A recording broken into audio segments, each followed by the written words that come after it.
The stories are stories that you could read to children at bedtime, but they certainly hold lessons for everyone. As the book jacket says, it's for everyone who believes in the magic of Christmas, and especially for those for whom the magic has been lost.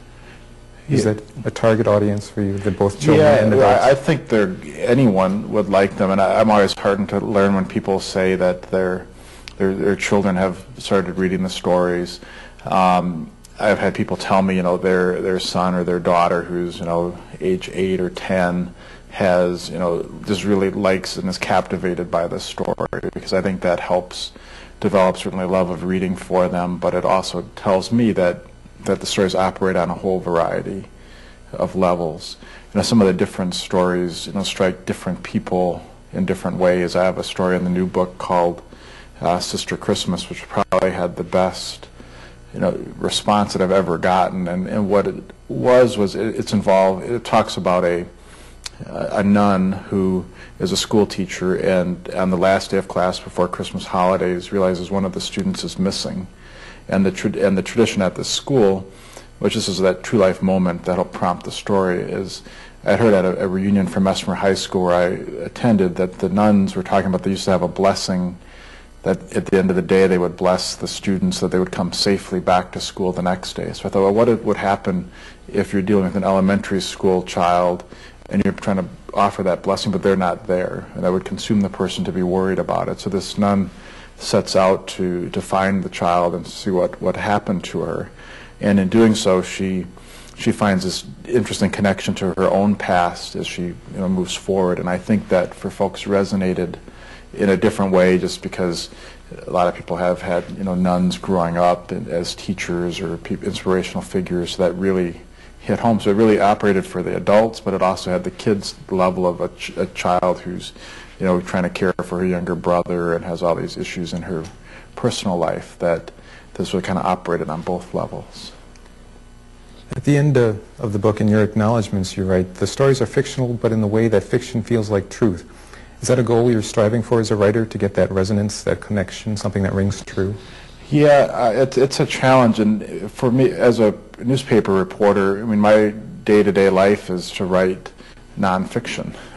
That's all I'm doing, and usually, often not in a story form or this sort of textured and colorful and detailed approach. You're just writing the news, and every reporter out there has those stories that come along, and you say, if only, if only the person said it in this way, it would have been so much better. Or if only the team won in the last game of the season, it would be so much better. So you get to that frustration as a reporter of, well, you can't change it because it didn't happen that way. So you're like, boy, if only they had said it this way, they had this line in the quote, it would be so perfect.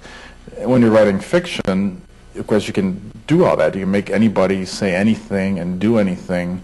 But the challenge with fiction is that you worry that it comes off as contrived or not realistic, or that it doesn't sound like real people talking, or it sort of comes off as stilted. So the challenge for me, and really for any author, I think, is to write it in a way that seems real, that these could be real people that exist that are doing these things. One of my tasks always when I start a story is you have to sort of course, devise the characters and the plot and everything, but I have to come up with names for the characters that seem real.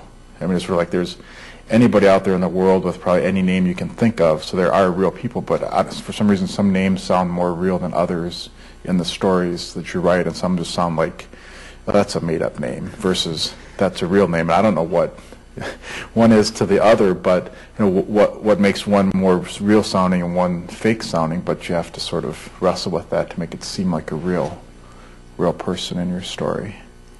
One of the things that struck me about the book was the attention to detail.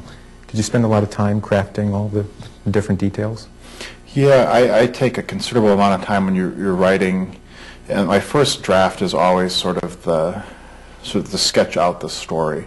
And that's really where I'm at right now for this Christmas season story. I've got the theme and the idea and the setting and things, and I sort of know where it begins and mostly know where it ends, and I have to work my way there. But in the process, I go through draft after draft after draft of things, and I try to to always compress it down. I think that's the journalist in me, that things are, sentences and paragraphs are more powerful the shorter they are often. So then you want to find just the right detail to use, the most telling detail, that you're not, describing right when you meet the character every single aspect of what they look like and their whole history, but that you sort of pull these things into the story where they make the most sense and where they're carry the most weight.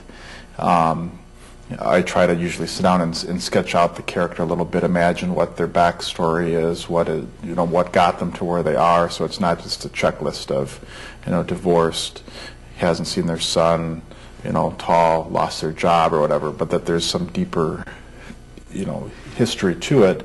So even if that doesn't come in the story, it's there. There's Ernest, I think it's Ernest Hemingway, his theory, when I teach journalism at Marquette to my students, I always talk about the iceberg theory of reporting, that with that iceberg you only see 10% of the iceberg, but that 90% that's under the water is what gives it its weight and its heft. And it's there even if you just see the 10%. So you're just providing the part that's essential to the story, but you've got it in your head and you have a sense that this person could live into other ways beyond what you've expressed in the story.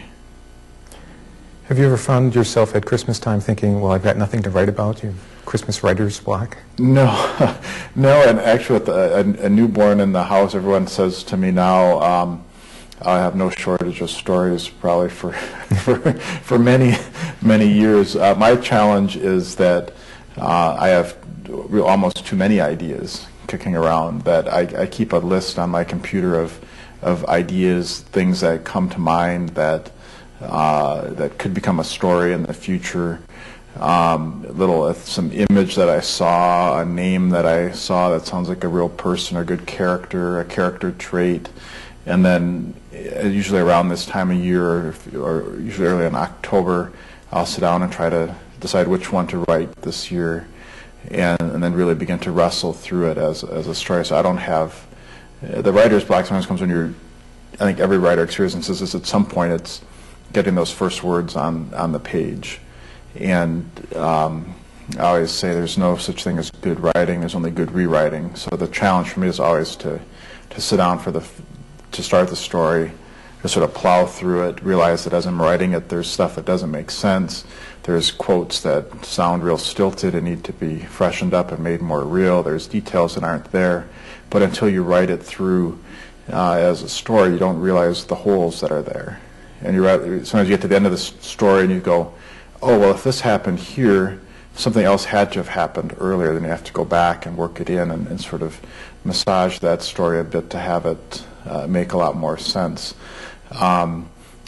The stories, even like in the current book, I have an interesting set that, one idea I had was one of the first stories I wrote when I started this tradition called The Day Santa Was Late, and it involves a department store Santa Claus who is late. He's lost his regular job and he's late for his shift as a department store Santa, finds himself locked in the dressing room, and he can't get out there to help to function as Santa Claus. And what happens, and there's a little magical twist that gets him rescued.